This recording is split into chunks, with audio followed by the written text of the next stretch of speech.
Bíblia de Jerusalém. Epístola aos Romanos, por São Paulo. Endereço: Paulo, servo de Cristo Jesus, chamado para ser apóstolo, escolhido para anunciar o Evangelho de Deus, que ele já tinha prometido por meio dos seus profetas nas Sagradas Escrituras, e que diz respeito a seu filho, nascido da estirpe de Davi, segundo a carne, estabelecido Filho de Deus com poder por sua ressurreição dos mortos, segundo o Espírito de Santidade, Jesus Cristo, nosso Senhor, por quem recebemos a graça e a missão de pregar, para louvor do seu nome, a obediência da fé, entre todas as nações, das quais fazeis parte também vós, chamados de Jesus Cristo. A vós, todos que estáis em Roma, amados de Deus e chamados à santidade, graça e paz da parte de Deus, nosso Pai, e do Senhor Jesus Cristo. Ação de graças e oração. Em primeiro lugar, dou graças ao meu Deus, mediante Jesus Cristo, por todos vós, porque vossa fé é celebrada em todo o mundo. Deus é testemunha, a quem presto um culto espiritual, anunciando o Evangelho de seu Filho, de como me lembro de vós. E peço continuamente em minhas orações que, de algum modo, com o beneplácito de Deus, se me apresente uma oportunidade de ir ter convosco. Realmente, desejo muito ver-vos, para vos comunicar algum dom espiritual que vos possa confirmar, ou melhor, para nos confortar convosco pela fé que nos é comum a vós e a mim. E não escondo, irmãos, que muitas vezes me propus ir ter convosco e fui impedido até agora, para colher algum fruto também entre vós, como entre as outras nações. Pois eu me sinto devedor a gregos e a bárbaros, e a sábios e a ignorantes. Daí-me o propósito de levar o Evangelho também a vós que estáis em Roma. A tese da epístola. Na verdade, eu não me envergonho do Evangelho. Ele é a força de Deus para a salvação de todo aquele que crê, em primeiro lugar, do judeu, mas também do grego, porque nele a justiça de Deus se revela de fé para a fé, conforme está escrito: o justo viverá da fé. A salvação pela fé. Primeiro, como o homem é justificado? A todos os homens, sem exceção, sob o julgamento de Deus. O julgamento já realizado. Manifesta-se com efeito a ira de Deus do alto do céu contra toda impiedade e injustiça dos homens, que mantém a verdade prisioneira da injustiça. Porque o que se pode conhecer de Deus é manifesto entre eles, pois Deus lhe o revelou. Sua realidade invisível, seu eterno poder e sua divindade tornou-se inteligível desde a criação do mundo, através das criaturas, de sorte que não tem culpa, pois, tendo conhecido a Deus, não honraram como Deus, nem lhe renderam graças. Pelo contrário, eles se perderam em vãos arrazoados, e seu coração insensato ficou nas trevas. Jactando-se de possuir a sabedoria, tornaram-se tolos e trocaram a glória do Deus incorruptível por imagens do homem corruptível, de aves, quadrúpedes e répteis. Por isso Deus os entregou, segundo o desejo dos seus corações, a impureza em que eles mesmos desonraram seus corpos. Eles trocaram a verdade de Deus pela mentira, e adoraram, e serviram a criatura em lugar do Criador, que é bendito pelos séculos. Amém. Por isso Deus os entregou a paixões aviltantes. Suas mulheres mudaram as relações naturais por relações contra a natureza. Igualmente os homens, deixando a relação natural com a mulher, arderam em desejo uns para com os outros, praticando torpezas homens com homens e recebendo em si mesmos a paga da sua aberração. E como não julgaram bom pelo conhecimento de Deus, Deus os entregou à sua mente incapaz de julgar, para fazerem o que não convém. Repletos de toda sorte de injustiça, perversidade, avidez e malícia, cheios de inveja, assassínios, rixas, fraudes e malvadezas, detratores, caluniadores, inimigos de Deus, insolentes, arrogantes, fanfarrões, engenhosos no mal, rebeldes para com os pais, insensatos, desleais, sem coração nem piedade. Apesar de conhecerem a sentença de Deus, que declara dignos de morte os que praticam semelhantes ações, eles não só as fazem, mas ainda aprovam os que as praticam. A ira futura para todos. Por isso é inexcusável, ó homem, quem quer que sejas, que te arvoras em juiz, porque, julgando a outrem, condenas a ti mesmo, pois praticas as mesmas coisas, tu que julgas. Sabemos que o julgamento de Deus se exerce segundo a vontade contra aqueles que praticam tais ações. Ou pensas tu, ó homem, que julga os que tais ações praticam e tu mesmo as praticas, que escaparás ao julgamento de Deus?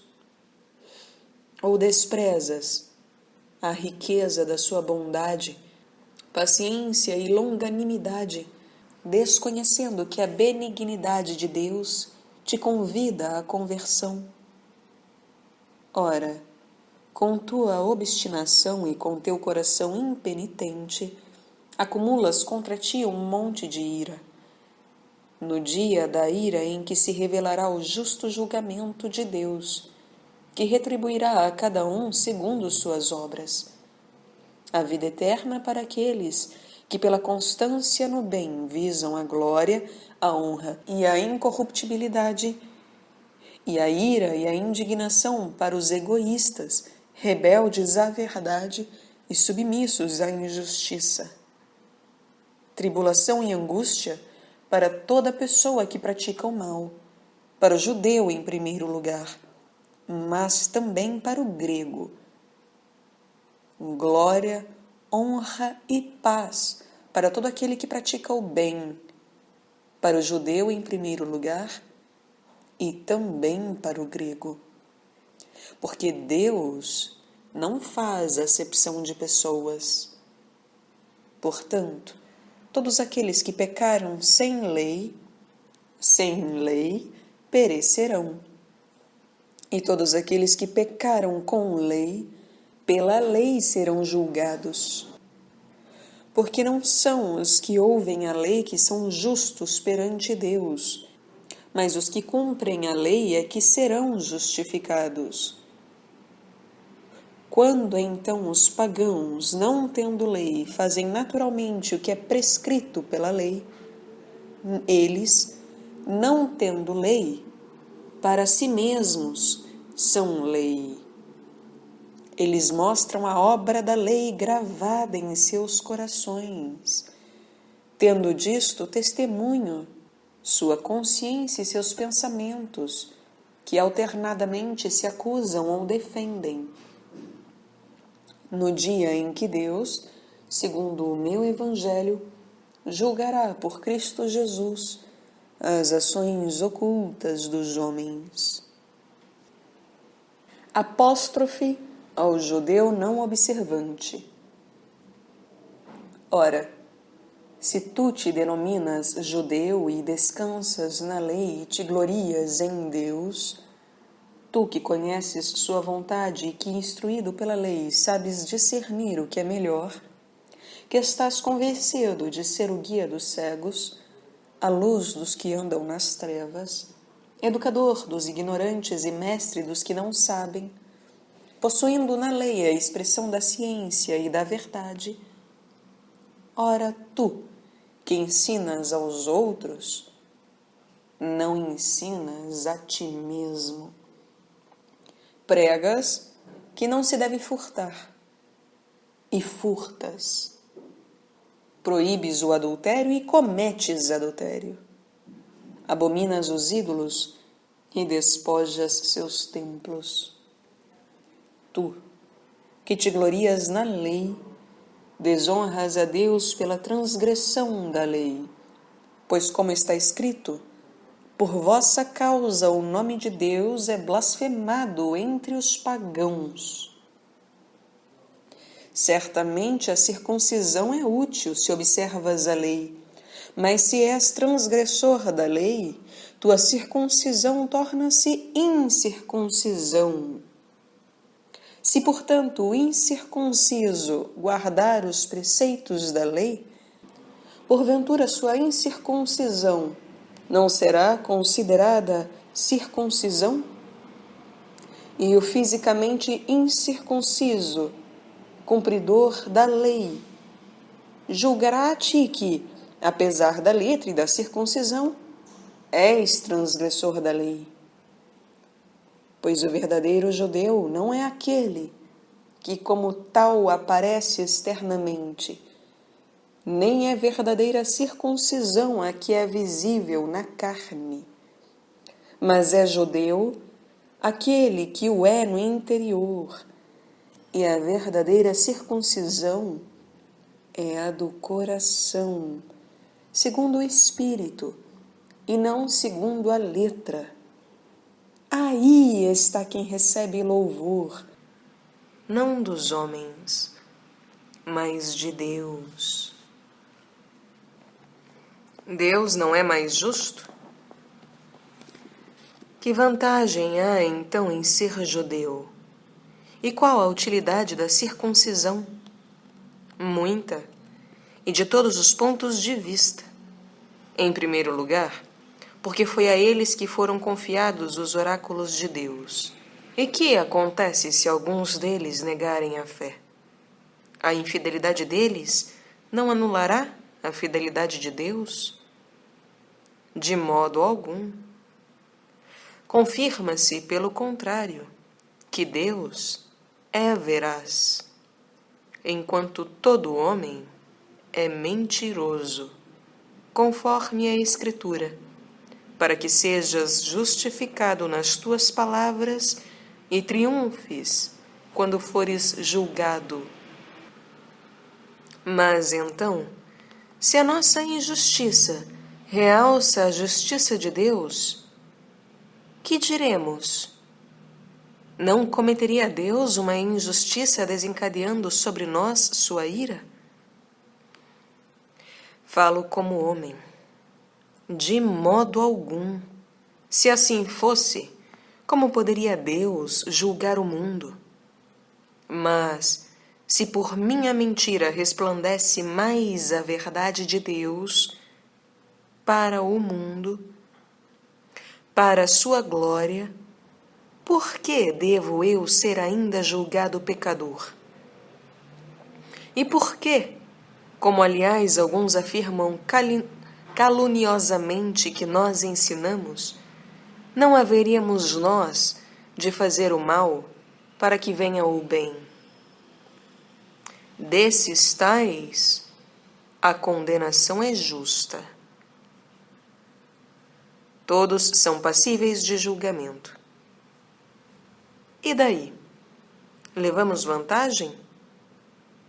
De modo algum, pois acabamos de provar que todos, tanto os judeus como os gregos, estão debaixo do pecado, conforme está escrito. Não há homem justo, não há um sequer. Não há quem entenda, não há quem busque a Deus. Todos se extraviaram, todos juntos se corromperam. Não há quem faça o bem, não há um sequer. Sua garganta é sepulcro aberto, sua língua profere enganos. Há veneno de serpente debaixo de seus lábios. Sua boca está cheia de maldição e azedume. Seus pés são velozes para derramar sangue. Há destruição e desgraça em seus caminhos. Desconheceram o caminho da paz. Não há temor de Deus diante de seus olhos. Ora, sabemos que tudo o que a lei diz é para os que estão sob a lei que o diz, a fim de que toda boca se cale e o mundo inteiro se reconheça réu em face de Deus, porque diante dele ninguém será justificado pelas obras da lei, pois da lei vem só o conhecimento do pecado. Justiça de Deus unicamente pela fé. Revelação da justiça de Deus. Agora, porém, independentemente da lei, se manifestou a justiça de Deus, testemunhada pela lei e pelos profetas. Justiça de Deus que opera pela fé em Jesus Cristo, em favor de todos os que creem, pois não há diferença, visto que todos pecaram e todos estão privados da glória de Deus e são justificados gratuitamente por sua graça, em virtude da redenção realizada em Cristo Jesus. Deus o expôs como um instrumento de propiciação por seu próprio sangue, mediante a fé. Ele queria assim manifestar sua justiça, pelo fato de ter deixado sem punição os pecados de outrora, no tempo da paciência de Deus. Ele queria manifestar sua justiça no tempo presente, para mostrar-se justo e para justificar aquele que apela para a fé em Jesus. Onde está, então, o motivo de glória? Fica excluído. Em força de que lei? A das obras? De modo algum, mas em força da lei da fé. Porquanto nós sustentamos que o homem é justificado pela fé, sem a prática da lei. Ou acaso ele é Deus só dos judeus? Não é também das nações? É certo que também das nações, pois há um só Deus, que justificará os circuncisos pela fé e também os incircuncisos através da fé. Então eliminamos a lei através da fé? De modo algum. Pelo contrário, a consolidamos. Prova pela Escritura. Que diremos, pois, de Abraão, nosso antepassado segundo a carne? Ora, se Abraão foi justificado pelas obras, ele tem do que se gloriar, mas não perante Deus. Que diz com efeito a Escritura? Abraão creu em Deus, e isto lhe foi levado em conta de justiça. Ora, a quem faz um trabalho, o salário não é considerado como gratificação, mas como um débito.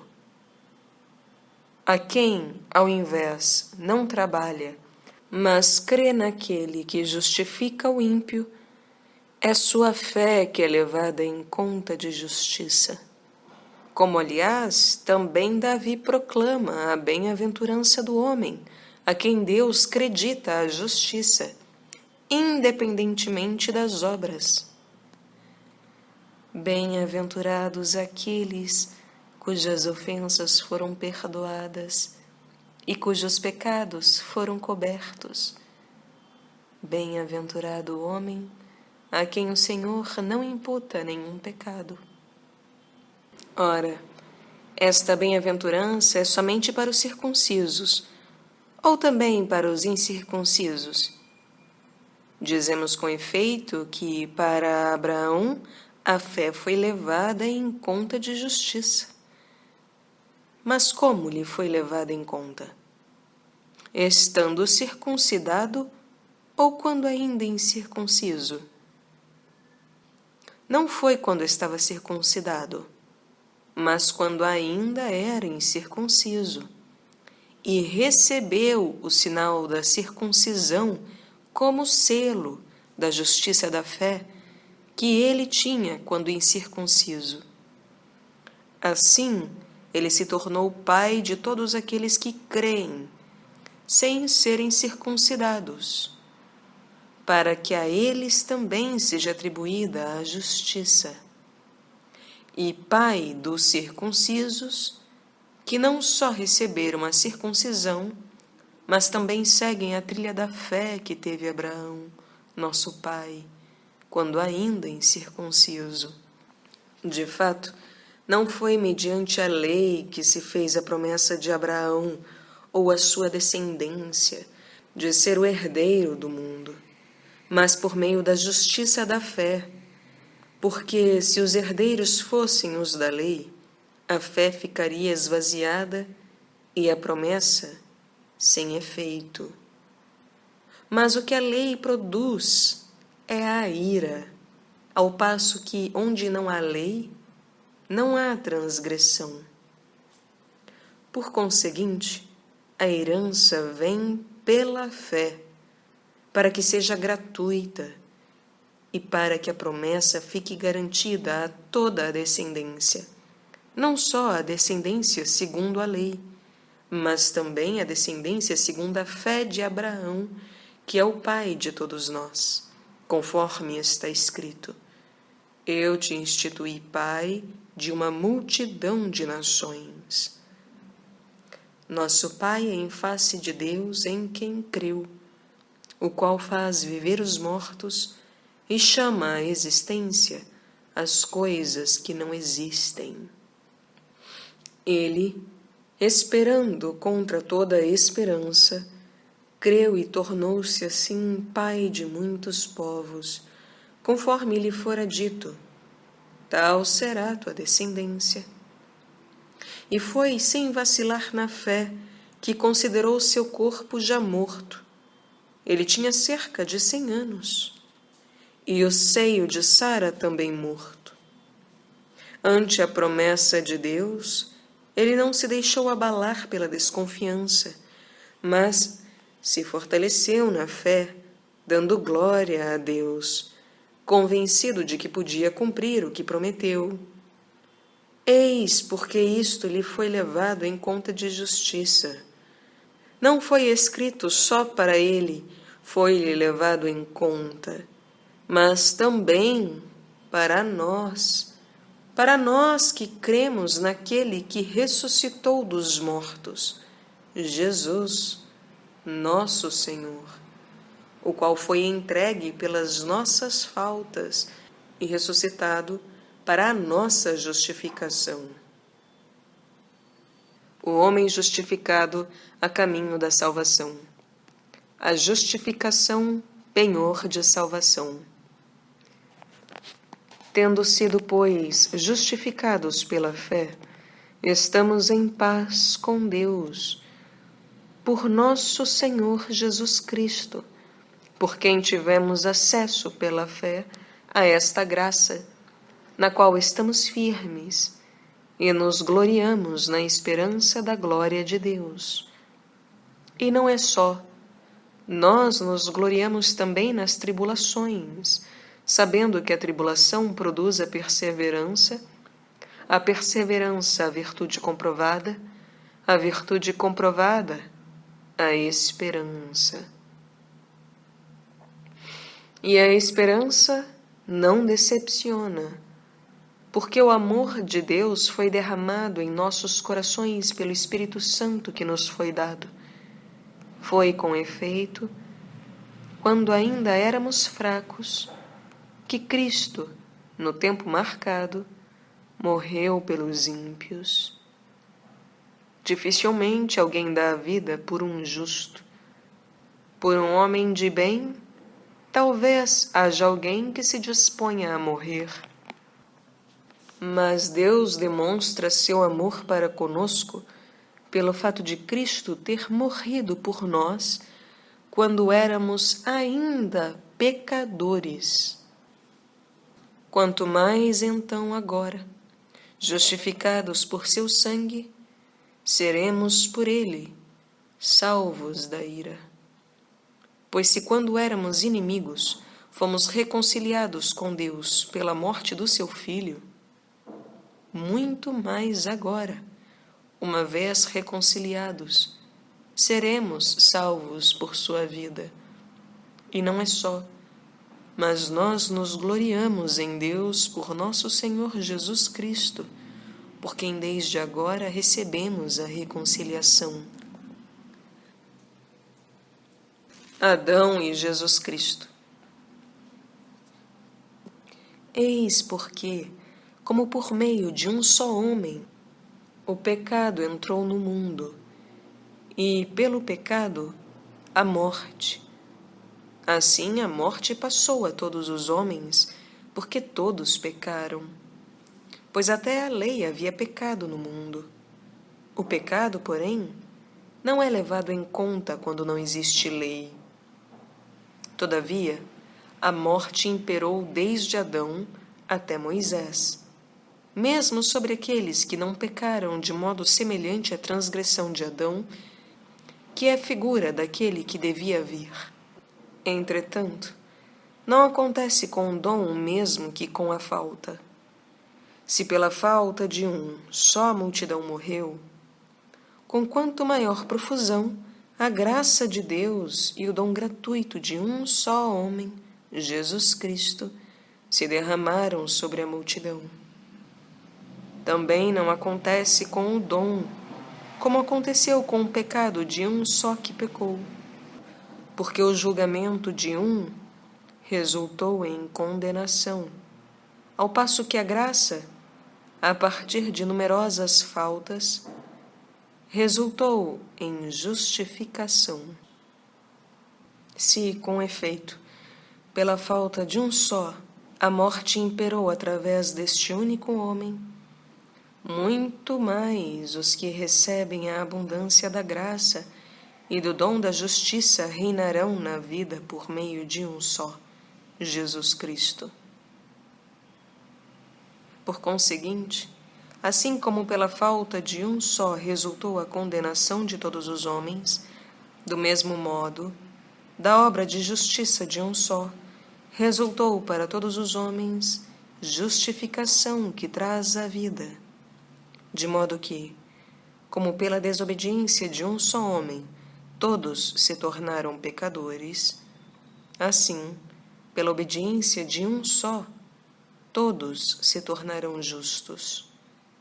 Ora, a lei interveio para que avultasse a falta, mas onde avultou o pecado, a graça superabundou, para que, como imperou o pecado na morte, assim também imperasse a graça por meio da justiça, para a vida eterna, através de Jesus Cristo, nosso Senhor. A vida com Cristo. Que diremos então? Que devemos permanecer no pecado a fim de que a graça se multiplique? De modo algum. Nós, que morremos para o pecado, não haveríamos de viver ainda nele?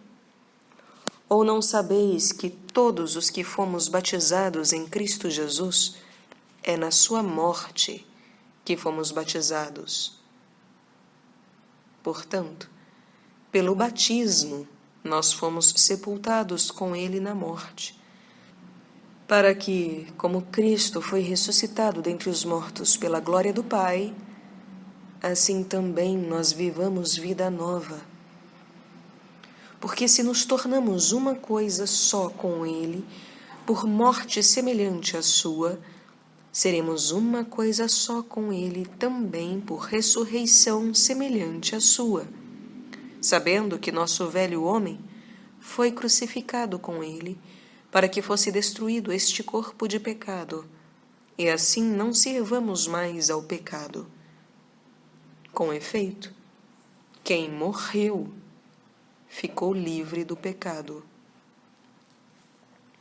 Mas, se morremos com Cristo, temos fé que também viveremos com ele, sabendo que Cristo, uma vez ressuscitado dentre os mortos, já não morre. A morte não tem mais domínio sobre ele, porque morrendo, ele morreu para o pecado uma vez por todas. Vivendo, ele vive para Deus. Assim também vós considerai-vos mortos para o pecado e vivos para Deus em Cristo Jesus.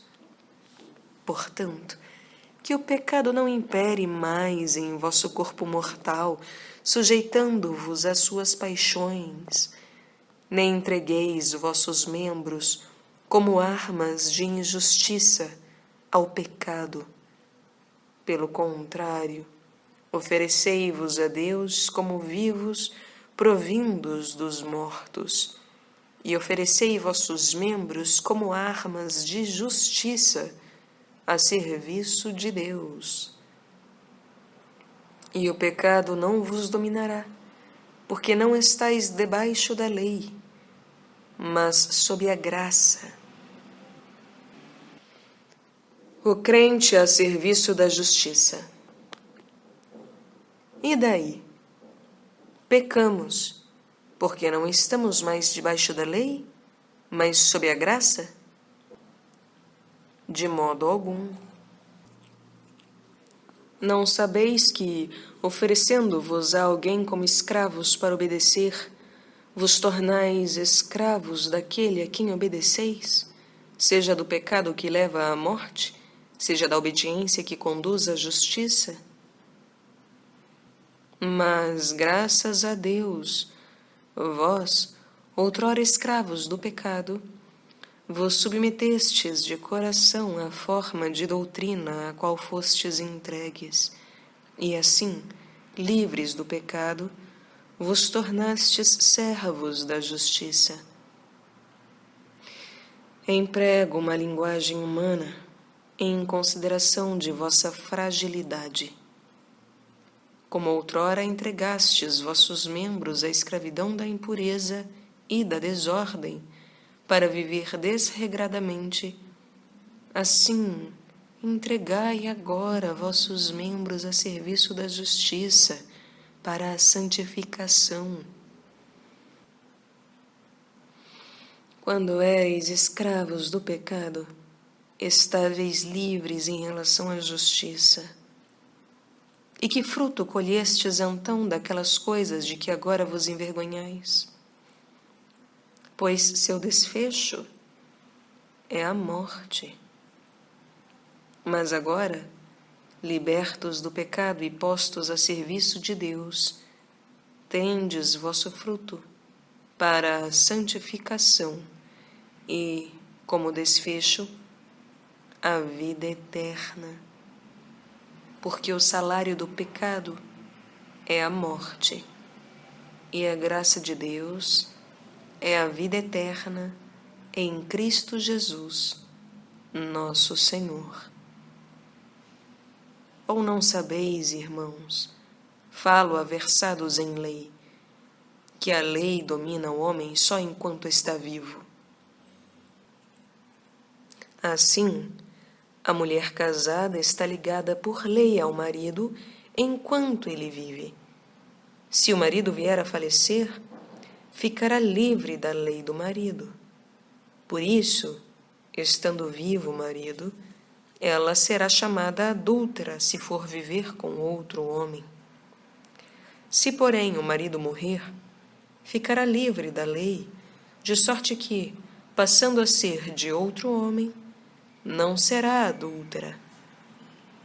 De modo análogo, também vós, meus irmãos, pelo corpo de Cristo, fostes mortos para a lei, para pertencerdes a outro, àquele que ressuscitou dentre os mortos, a fim de produzirmos frutos para Deus. Quando estávamos na carne, as paixões pecaminosas que através da lei operam em nossos membros produziram frutos de morte.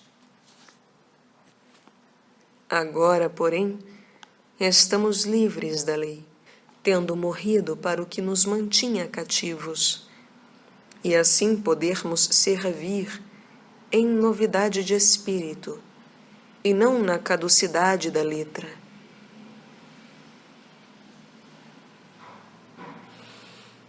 O homem sem Cristo sob o pecado. O papel passado da lei. O que diremos então? Que a lei é pecado? De modo algum. Entretanto, eu não conheci o pecado senão através da lei, pois eu não teria conhecido a concupiscência se a lei não tivesse dito: não cobiçarás. Mas o pecado, aproveitando da situação, através do preceito, gerou em mim toda espécie de concupiscência, pois, sem a lei, o pecado está morto. Outrora eu vivia sem lei, mas, sobrevindo o preceito, o pecado reviveu e eu morri. Verificou-se assim que o preceito, dado para a vida, produziu a morte, pois o pecado aproveitou da ocasião e, servindo-se do preceito, me seduziu, e por meio dele me matou. De modo que a lei é santa, e santo, justo e bom é o preceito. Portanto, uma coisa boa se transformou em morte para mim? De modo algum. Mas foi o pecado que, para se revelar pecado, produziu em mim a morte, através do que é bom, para que o pecado, através do preceito, aparecesse em toda a virulência. O homem é entregue ao pecado. Sabemos que a lei é espiritual, mas eu sou carnal, vendido como escravo ao pecado. Realmente não consigo entender o que faço, pois não pratico o que quero, mas faço o que detesto. Ora, se faço o que não quero, reconheço que a lei é boa. Na realidade, não sou mais eu que pratico a ação, mas o pecado que habita em mim. Eu sei que o bem não mora em mim, isto é, na minha carne, pois o querer o bem está ao meu alcance, não porém o praticá-lo. Com efeito, não faço o bem que quero, mas pratico o mal que não quero. Ora, se faço o que não quero, já não sou eu que ajo, e sim o pecado que habita em mim. Verifico, pois, esta lei. Quando quero fazer o bem, é o mal que se me apresenta. Comprazo-me na lei de Deus, segundo o homem interior. Mas percebo outra lei em meus membros, que peleja contra a lei da minha razão e que me acorrenta à lei do pecado que existe em meus membros. Infeliz de mim! Quem me libertará deste corpo de morte? Graças sejam dadas a Deus por Jesus Cristo, Senhor nosso. Assim, pois, sou eu mesmo que pela razão sirvo a lei de Deus e pela carne a lei do pecado. A vida do crente no Espírito. A vida do Espírito. Portanto, não existe mais condenação para aqueles que estão em Cristo Jesus. A lei do Espírito da vida em Cristo Jesus te libertou da lei do pecado e da morte. De fato, coisa impossível a lei, porque enfraquecida pela carne. Deus, enviando seu próprio Filho em carne semelhante à do pecado, e em vista do pecado, condenou o pecado na carne, a fim de que o preceito da lei se cumprisse em nós que não vivemos segundo a carne, mas segundo o Espírito. Com efeito, os que vivem segundo a carne desejam as coisas da carne, e os que vivem segundo o Espírito, as coisas que são do Espírito. De fato, o desejo da carne é a morte, ao passo que o desejo do Espírito é a vida e a paz, uma vez que o desejo da carne é inimigo de Deus, pois ele não se submete à lei de Deus, e nem o pode, pois os que estão na carne não podem agradar a Deus. Vós não estáis na carne, mas no Espírito, se é verdade que o Espírito de Deus habita em vós. Pois quem não tem o Espírito de Cristo não pertence a Ele. Se, porém, Cristo está em vós, o corpo está morto pelo pecado, mas o Espírito é vida pela justiça.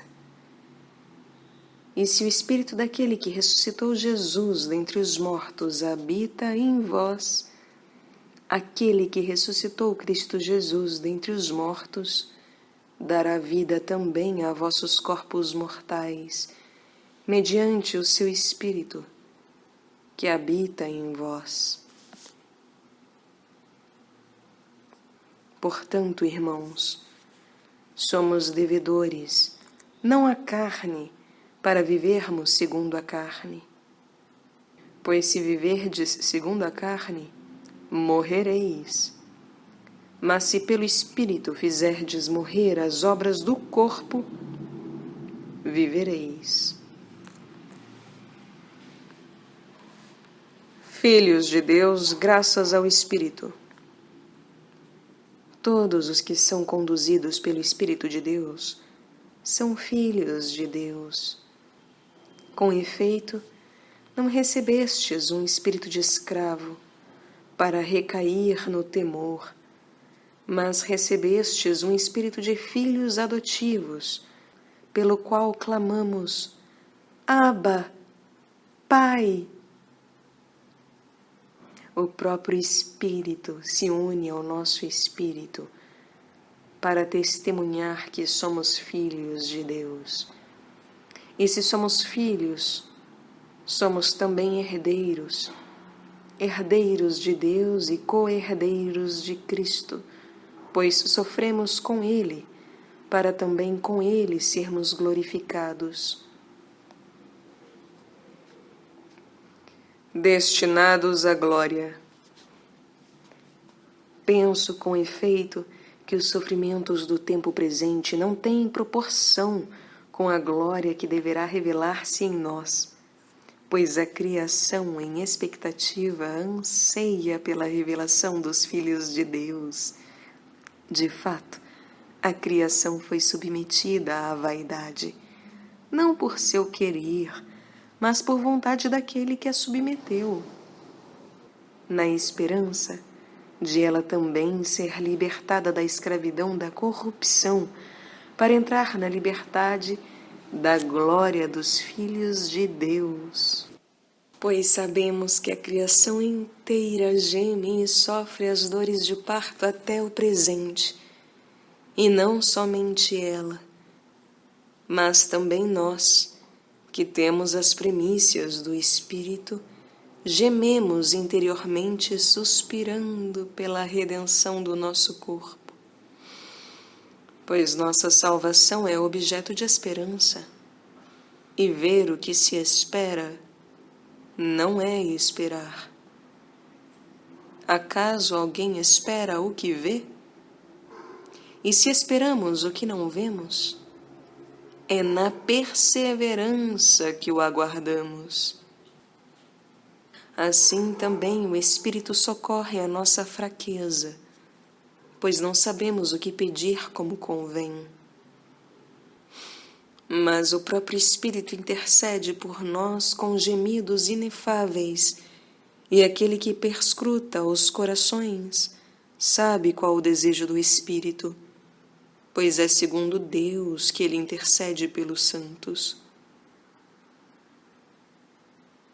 O plano da salvação.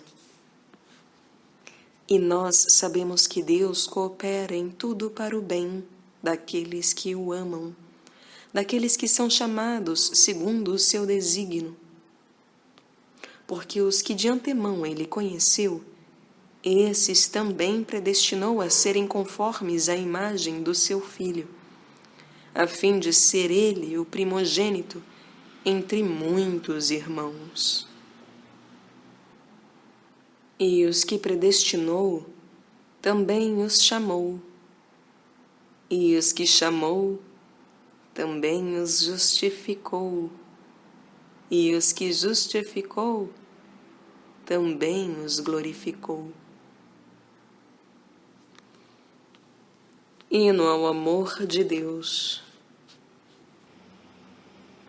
Depois disto, que nos resta dizer?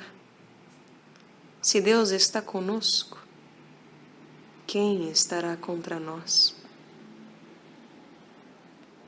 Quem não poupou o seu próprio Filho e entregou-o por todos nós, como não nos haverá de agraciar em tudo junto com ele? Quem acusará os eleitos de Deus? É Deus quem justifica. Quem condenará? Cristo Jesus, aquele que morreu, ou melhor, que ressuscitou, aquele que está à direita de Deus e que intercede por nós? Quem se separará do amor de Cristo? A tribulação, a angústia, a perseguição, a fome, a nudez, os perigos, a espada? Segundo está escrito, por sua causa somos postos à morte o dia todo. somos considerados como ovelhas destinadas ao matadouro. Mas em tudo isto somos mais que vencedores, graças àquele que nos amou. Pois estou convencido de que nem a morte, nem a vida, nem os anjos, nem os principados, nem o presente, nem o futuro, nem os poderes, nem a altura, nem a profundeza, nem qualquer outra criatura poderá nos separar do amor de Deus manifestado em Cristo Jesus, nosso Senhor. Situação e salvação de Israel. Digo a verdade em Cristo, não minto, e disto me dá testemunho a minha consciência no Espírito Santo. Tenho grande tristeza e dor incessante em meu coração. Quisera eu mesmo ser anátema, separado de Cristo em favor de meus irmãos, de meus parentes, segundo a carne, que são os israelitas, aos quais pertencem a adoção filial, a glória, as alianças, a legislação, o culto, as promessas, aos quais pertencem os patriarcas, e dos quais descende o Cristo, segundo a carne, que é, acima de tudo, Deus bendito pelos séculos. Amém. A palavra de Deus não falhou. E não é que a palavra de Deus tenha falhado, pois nem todos os que descendem de Israel são de Israel, como nem todos os descendentes de Abraão são seus filhos, mas de Isaque sairá uma descendência que terá teu nome. Isto é, não são os filhos da carne que são filhos de Deus, mas são os filhos da promessa que são tidos como descendentes. Pois os termos da promessa são esses: por esta época voltarei, e Sara terá um filho. E não é só, também Rebeca, que conceberá de um só, de Isaque, nosso pai, quando ainda não haviam nascido, e nada tinham feito de bem ou de mal, a fim de que ficasse firme a liberdade da escolha de Deus, dependendo não das obras, mas daquele que chama.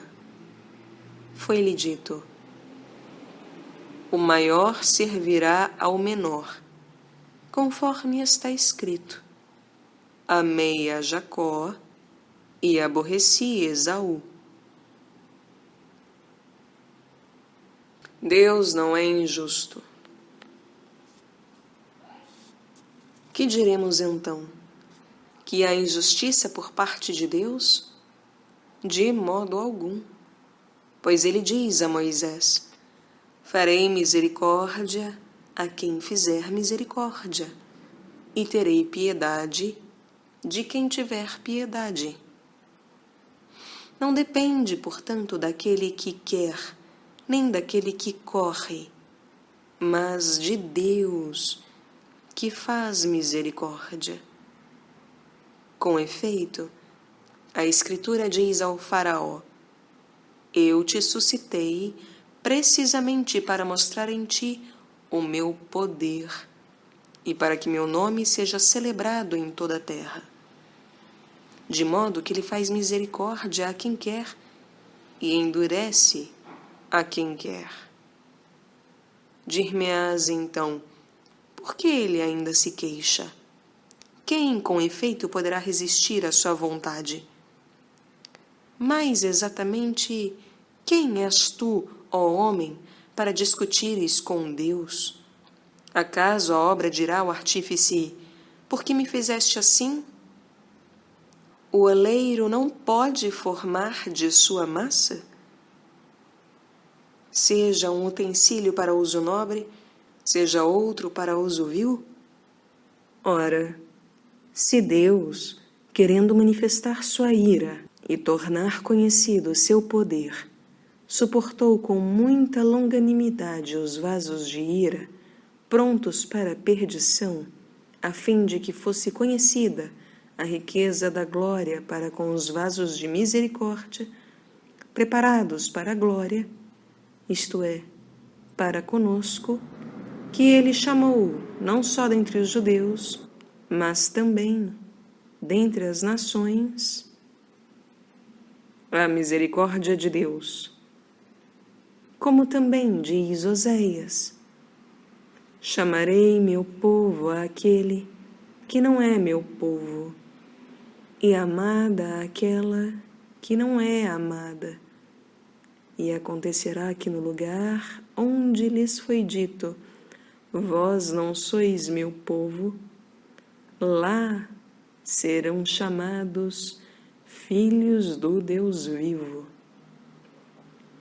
Isaías, por sua vez, proclama a respeito de Israel: mesmo que o número dos filhos de Israel fosse como a areia do mar, o resto é o que será salvo, porque sem atrasos, sem demora, o Senhor cumprirá sua palavra na terra. E ainda, como Isaías havia predito, se o Senhor dos Exércitos não nos tivesse preservado um germe, teríamos ficado como Sodoma, teríamos ficado como Gomorra. As razões da situação de Israel. Que diremos então? Que os gentios, sem procurar a justiça, alcançaram a justiça, isto é, a justiça da fé. Ao passo que Israel, procurando uma lei de justiça, não conseguiu esta lei. E por quê? Porque não a procurou pela fé, mas como se conseguisse pelas obras. Esbarraram na pedra de tropeço, conforme está escrito: eis que ponho em Sião uma pedra de tropeço, uma rocha de escândalo, mas quem nela crer não será confundido. Irmãos, o desejo do meu coração e a prece que faço a Deus em favor deles é que sejam salvos, porque lhes rendo testemunho de que têm zelo por Deus, mas não é zelo esclarecido. Desconhecendo a justiça de Deus e procurando estabelecer a própria, não se sujeitaram à justiça de Deus, porque a finalidade da lei é Cristo, para a justificação de todo o que crê.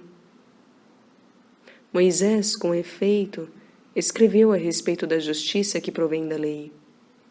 É cumprindo-a que o homem vive por ela. Ao passo que a justiça que provém da fé, assim se exprime: não digas em teu coração, quem subirá ao céu? Isto é, para fazer descer Cristo, ou quem descerá ao abismo? Isto é, para fazer Cristo levantar-se dentre os mortos. Mas o que diz ela?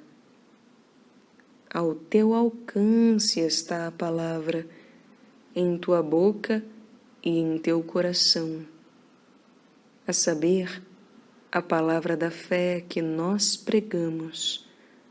Porque, se confessares com tua boca que Jesus é Senhor e creres em teu coração que Deus o ressuscitou dentre os mortos, serás salvo.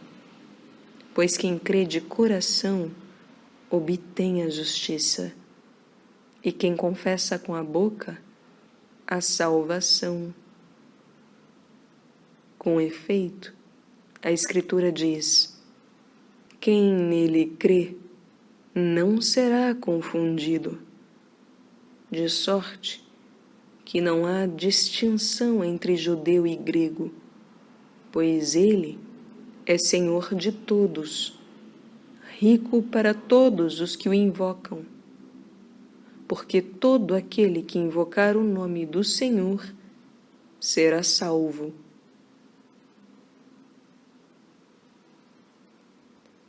Mas como poderiam invocar aquele em quem não creram? E como poderiam crer naquele que não ouviram? E como poderiam ouvir sem pregador? E como podem pregar se não forem enviados? Conforme está escrito: quão maravilhosos os pés dos que anunciam boas notícias. Mas não obedeceram ao Evangelho. Diz com efeito Isaías: Senhor, quem acreditou em nossa pregação? Pois a fé vem da pregação, e a pregação é pela palavra de Cristo.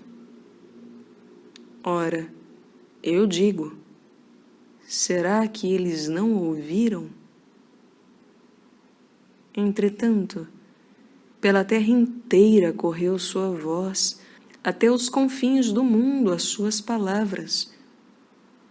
Mas eu pergunto, Israel não teria entendido? Moisés já dizia: eu vos enciumarei de um povo que não é povo.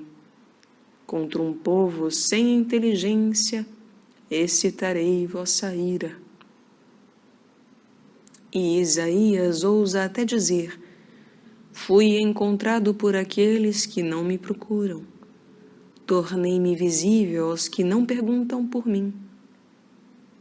E a Israel diz: o dia todo estendi as mãos a um povo desobediente e rebelde. Deus não rejeitou seu povo e o salvará. O resto de Israel já é uma prova. Pergunto então, não teria Deus porventura repudiado seu povo? De modo algum, pois eu também sou israelita, da descendência de Abraão, da tribo de Benjamim. Não repudiou Deus o seu povo, que de antemão conhecera? Ou não sabeis o que diz a Escritura a propósito de Elias, como ele interpela a Deus contra Israel? Senhor, eles mataram teus profetas, arrasaram teus altares. Só fiquei eu, e querem tirar minha vida. Mas que lhe responde o oráculo divino?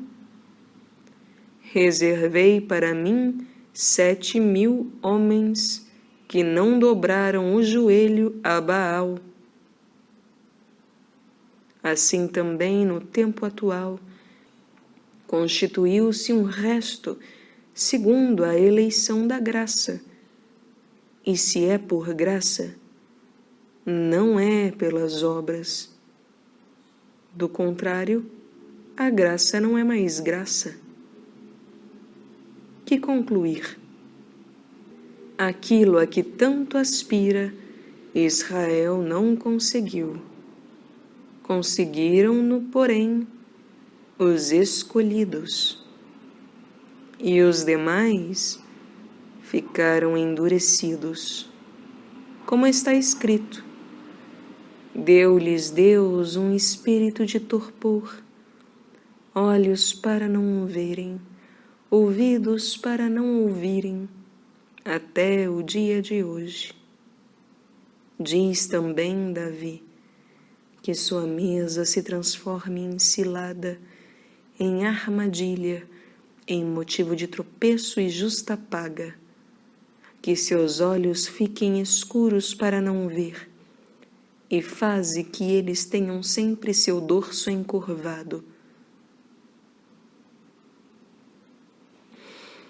Então pergunto: teriam eles tropeçado para cair?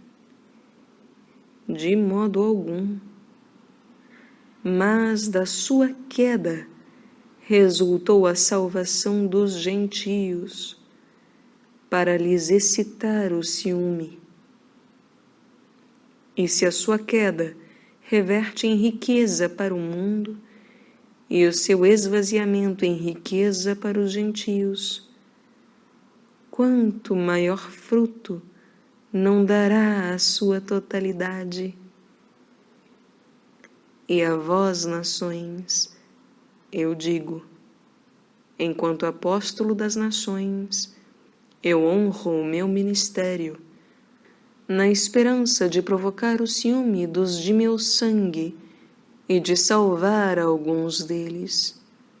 Pois se sua rejeição resultou na reconciliação do mundo, o que será seu acolhimento, senão a vida que vem dos mortos?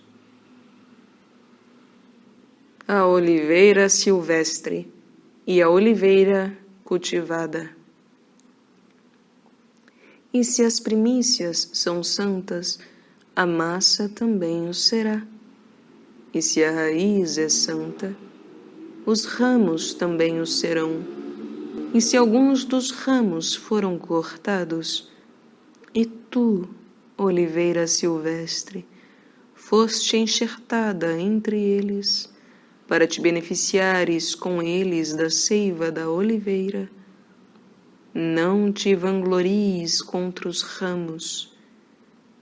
E se te vanglorias, saibas que não és tu quem sustentas a raiz, mas a raiz que sustenta a ti. Porém dirás: foram cortados os ramos para que eu fosse enxertada.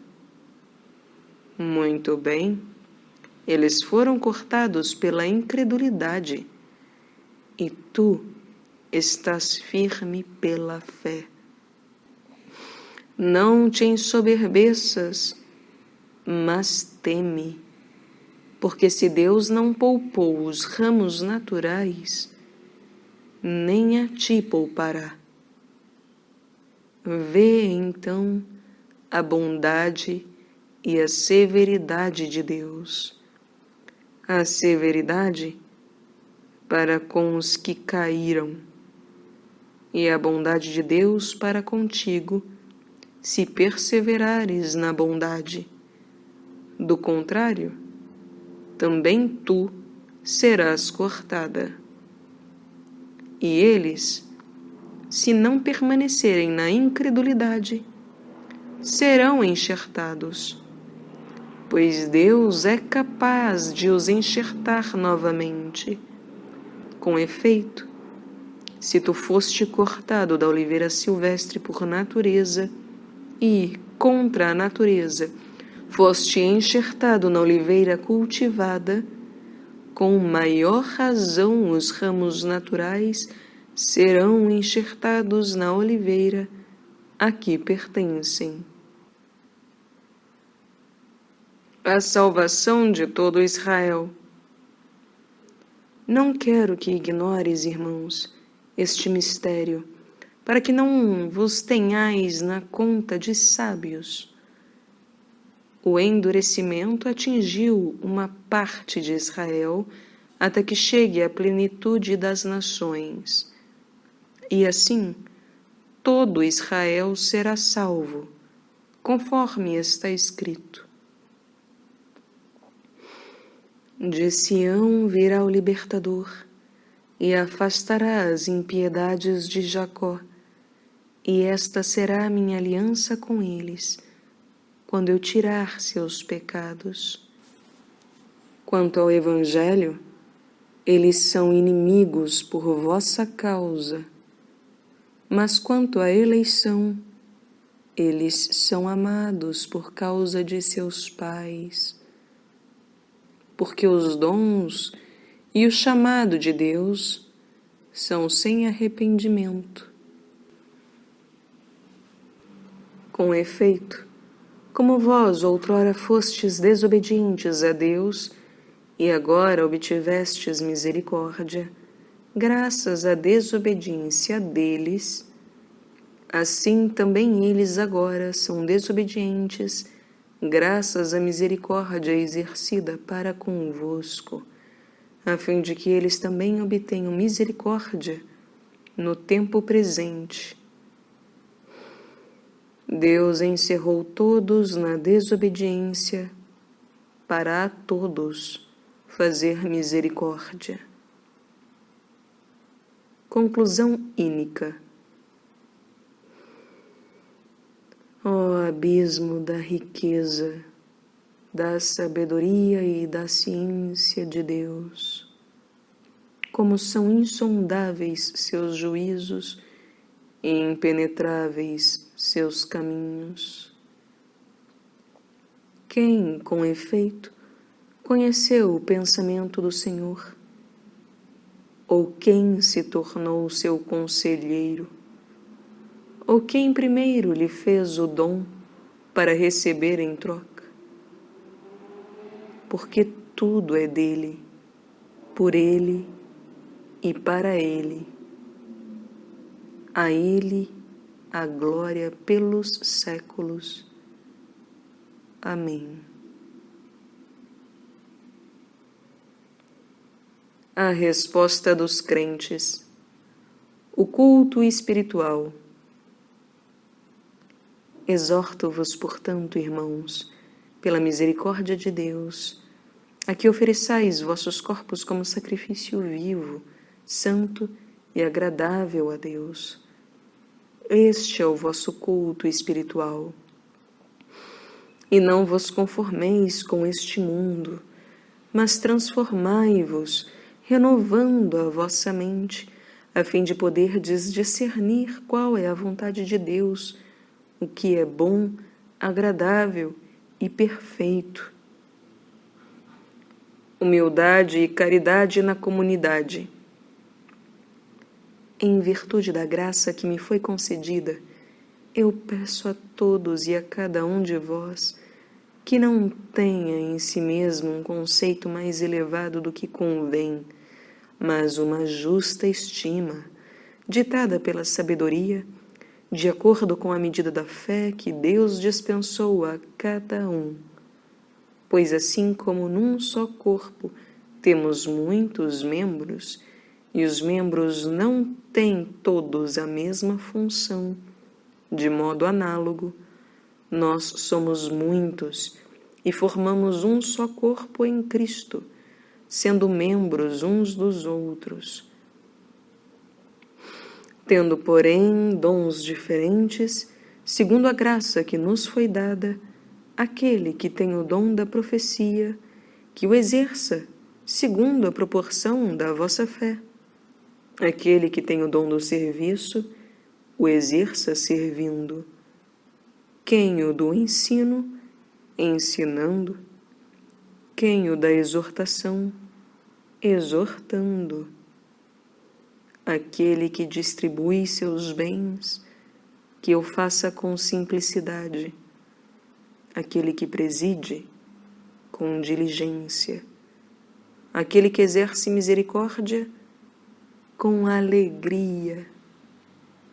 Que vosso amor seja sem hipocrisia, detestando o mal e apegados ao bem. Com amor fraterno, tendo carinho uns para com os outros, cada um considerando os outros como mais digno de estima. Sede diligentes, sem preguiça, fervorosos de espírito, servindo ao Senhor, alegrando-vos na esperança, perseverando na tribulação, assíduos na oração, tomando parte nas necessidades dos santos, buscando proporcionar a hospitalidade. Caridade para com todos os homens, mesmo para com os inimigos. Abençoai os que vos perseguem, abençoai, e não amaldiçoeis, Alegrai-vos com os que se alegram, chorai com os que choram. Tende a mesma estima uns pelos outros, sem pretensões de grandeza, mas sentindo-vos solidários com os mais humildes. Não vos deis ares de sábios. A ninguém pagueis o mal com o mal. Seja a vossa preocupação fazer o que é bom para todos os homens, procurando, se possível, viver em paz com todos, porquanto de vós depende. Não façais justiça por vossa conta, caríssimos, mas dai lugar à ira, pois está escrito: a mim pertence a vingança, eu é que retribuirei, diz o Senhor. Antes, se o teu inimigo tiver fome, dá-lhe de comer. Se tiver sede, dá-lhe de beber. Agindo desta forma, estarás acumulando brasas sobre a cabeça dele. Não te deixes vencer pelo mal, mas vence o mal com o bem. Submissão aos poderes cíveis. Cada um se submeta às autoridades constituídas, pois não há autoridade que não venha de Deus, e as que existem foram estabelecidas por Deus, de modo que aquele que se revolta contra a autoridade opõe-se à ordem estabelecida por Deus, e os que se opõem atrairão sobre si a condenação. Os que governam incutem medo quando se pratica o mal, não quando se faz o bem. Queres então não ter medo da autoridade? Pratica o bem e dela receberás elogios, pois ela é instrumento de Deus para te conduzir ao bem. Se, porém, praticares o mal, teme, porque não é à toa que ela traz a espada. Ela é instrumento de Deus para fazer justiça e punir quem pratica o mal. Por isso é necessário submeter-se não somente por temor do castigo, mas também por dever da consciência. É também por isso que pagais impostos, pois os que governam são servidores de Deus, que se desincumbem com zelo do seu ofício. Dai a cada um o que lhe é devido, o imposto a quem é devido, a taxa a quem é devida, a reverência a quem é devida, a honra a quem é devida. A caridade, resumo da lei. Não devais nada a ninguém, a não ser o amor mútuo, pois quem ama o outro, cumpriu a lei. De fato, os preceitos: não cometerás adultério, não matarás, não furtarás, não cobiçarás, e todos os outros se resumem nesta sentença: amarás o teu próximo como a ti mesmo. A caridade não pratica o mal contra o próximo. Portanto, a caridade é a plenitude da lei. O cristão é filho da luz. Tanto mais que sabeis em que tempo vivemos. Já chegou a hora de acordar, pois nossa salvação está mais próxima agora do que quando abraçamos a fé. A noite avançou e o dia se aproxima. Portanto, deixemos as obras das trevas e vistamos a armadura da luz. Como de dia, andemos decentemente, não em orgias e bebedeiras, nem em devassidão e libertinagem, nem em rixas e ciúmes, mas vestivos do Senhor Jesus Cristo, e não procureis satisfazer os desejos da carne. Caridade para com os fracos. Acolhei o fraco na fé, sem querer discutir suas opiniões. Acha que pode comer de tudo, ao passo que o fraco só come verdura. Quem come não despreze aquele que não come, e aquele que não come não condene aquele que come, porque Deus o acolheu. Quem és tu que julgas o servo alheio? Que ele fique em pé ou caia, isso é com seu Senhor. Mas ele ficará em pé, porque o Senhor tem o poder de o sustentar. Há quem faça diferença entre dia e dia, e há quem ache todos os dias iguais. Cada qual siga sua convicção. Aquele que distingue os dias é para o Senhor que os distingue, e aquele que come é para o Senhor que o faz, porque ele dá graças a Deus. E aquele que não come é para o Senhor que não come, e ele também dá graças a Deus. Pois ninguém de nós vive e ninguém morre para si mesmo. Porque se vivemos, é para o Senhor que vivemos, e se morremos, é para o Senhor que morremos.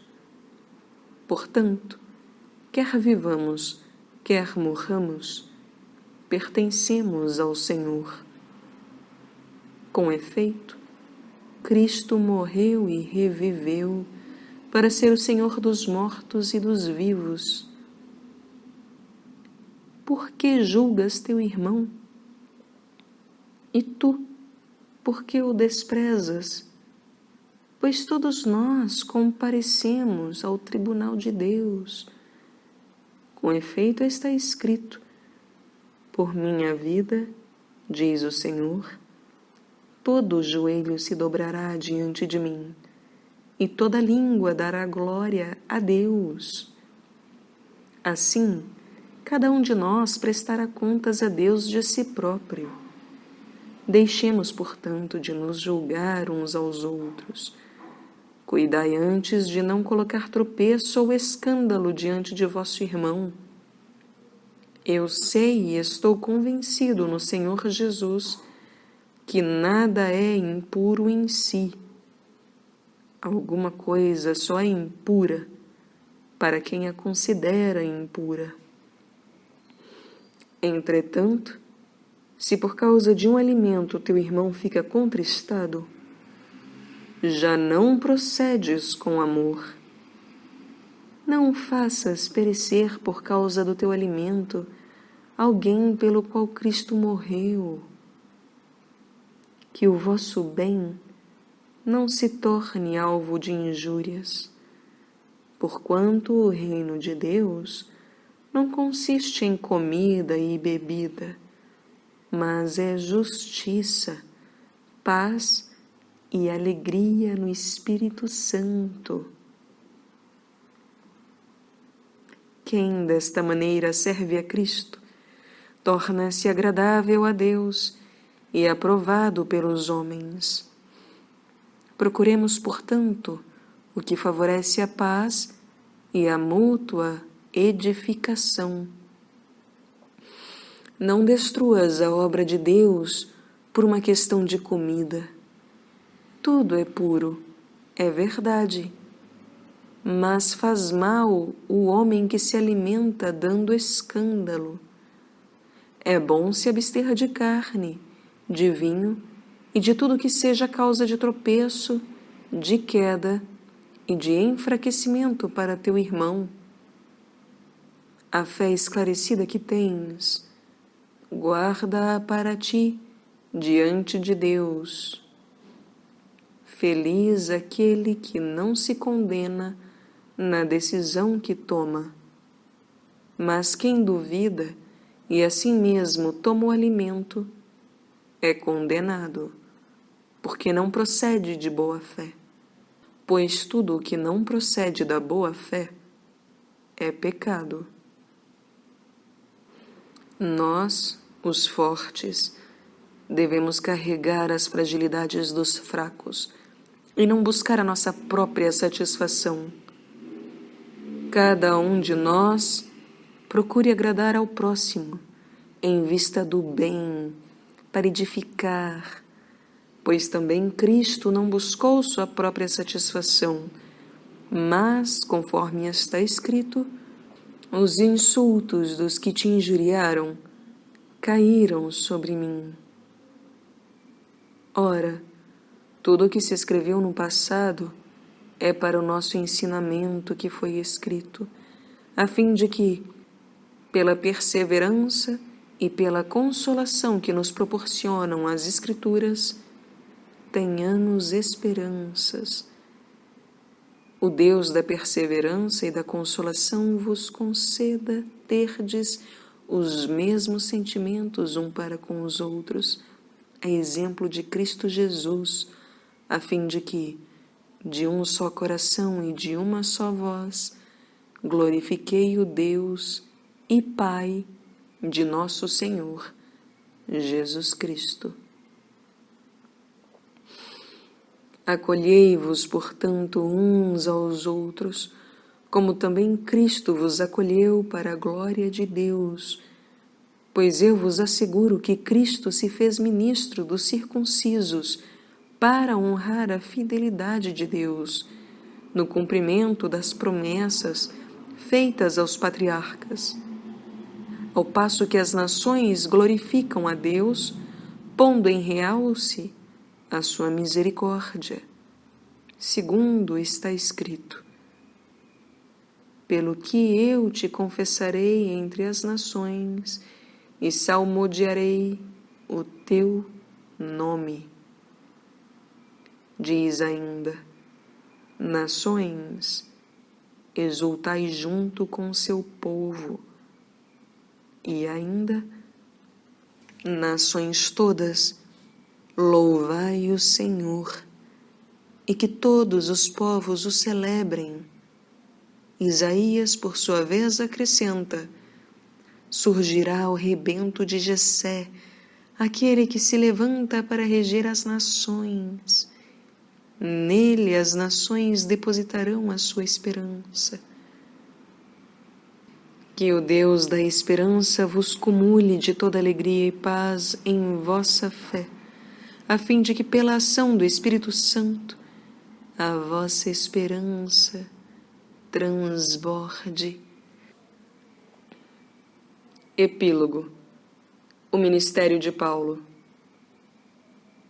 Pessoalmente estou convicto, irmãos, de que estáis cheios de bondade e repletos de todo conhecimento, e em graus de voos poder admoestar mutuamente.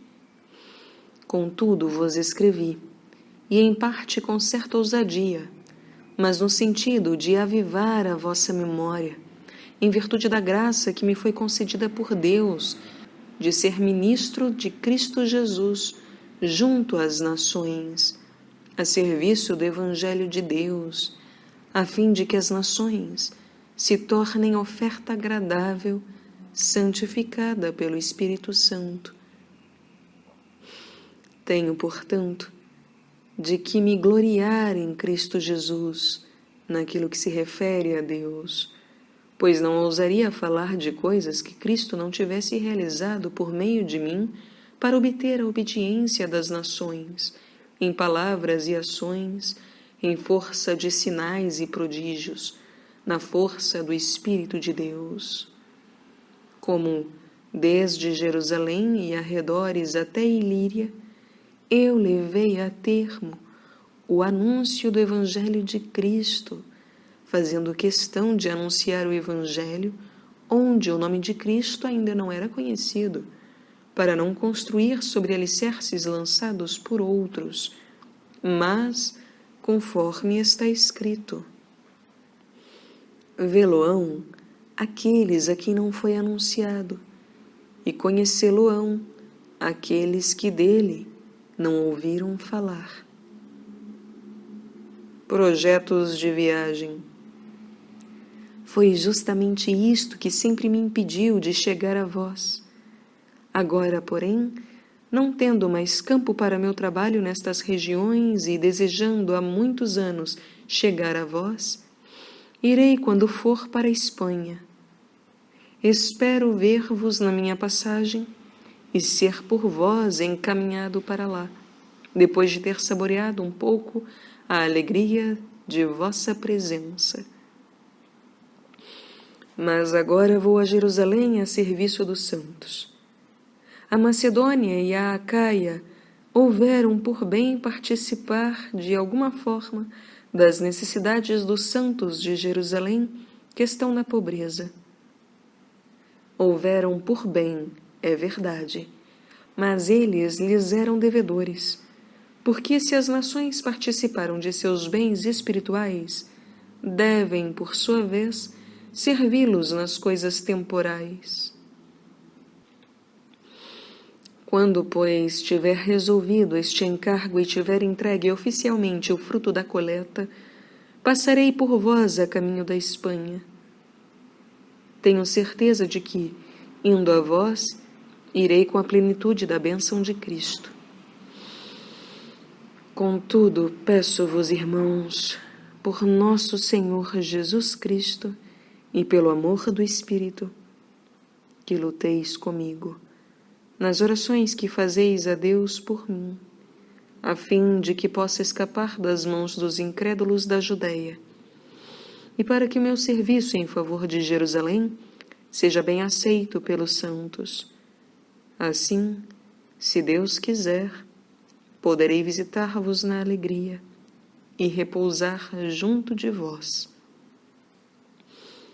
Que o Deus da paz esteja com todos vós. Amém. Recomendações e saudações. Recomendo-vos Febe, nossa irmã, diaconisa da igreja de Cencreia, para que a recebais no Senhor de modo digno, como convém a santos, e a assistais em tudo o que ela de vós precisar, porque também ela ajudou a muitos, a mim inclusive. Saudai Prisca e Áquila, meus colaboradores em Cristo Jesus, que para salvar minha vida expuseram a cabeça. Não somente eu lhes devo gratidão, mas também todas as igrejas da gentilidade. Saudai também a igreja que se reúne em sua casa. Saudai meu amado Epêneto, primícias da Ásia para Cristo. Saudai Maria, que muito fez por vós.